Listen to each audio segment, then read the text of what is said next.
ఇక ఆలస్యం చేయకుండా మన బ్యూటిఫుల్ లిరిక్స్ కా బాస్ చంద్రబోస్ గారి మాటలు ఇప్పుడు వినేద్దాము. చంద్రబోస్ గారు ప్లీజ్. అందరికీ నమస్కారం, పెద్దలందరికీ నమస్కారం. ఈ చిత్రంలో నేను 2 పాటలకు భావాలు అందించాను. అనూప్ గారి సహకారంతో, స్వర సహకారంతో, అర్జున్ గారి నిర్దేశకత్వంలో చాలా మంచి పాటలు అందించాను నేను. అర్జున్ గారికి చాలా స్పష్టమైన ఖచ్చితమైన అవగాహన ఉంది సాహిత్యం సంగీతం పట్ల.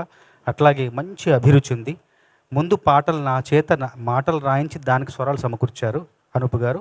అంటే అదొక పాత పద్ధతి. ఆ పాత పద్ధతిలో మళ్ళీ కొత్తగా నా చేత రాయించుకున్నారు. నేను చరిత్ర చరవడం కాకపోతే రంగస్థలం సినిమాలో సుక్కుబయ్యతో పాటలు రాసినప్పుడు 6 పాటలు నేనే రాశాను. రాయడం కాదు, నేను సుక్కుబయ్య ఇద్దరం వాకింగ్ చేస్తూ నడుచుకుంటూ పాటలు అనేసుకొని ఫోన్లో మళ్ళీ దేవి గారు చెప్పేవాళ్ళం. దేవి గారు ఆ రాసిన భావాలకు స్వరాలు సమకూర్చేవారు. అట్లాగా 6 పాటలకు కాగితం మీద కలం పెట్టకుండా కేవలం చెప్పాను. అంటే ఆ పాటలకు రచయితను కాదు, కేవలం వచయితను మాత్రమే. 6 పాటలు వచించాను కాబట్టి అది కొత్త సరికొత్త అనుభూతి. అట్లాగే ఈ చిత్రంలో కూడా 2 పాటలు రాయలేదు, వచించాను. అదే పద్ధతిలో రంగస్థలంలాగానే ఈ సినిమా కూడా విజయవంతం అవ్వాలని మనస్ఫూర్తిగా కోరుకుంటున్నాను.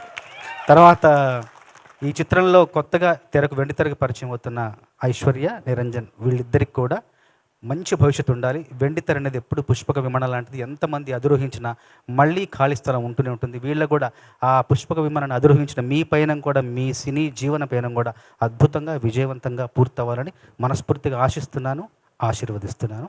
అందరికీ ధన్యవాదాలు. ధన్యవాదాలు sir. Thank you so much.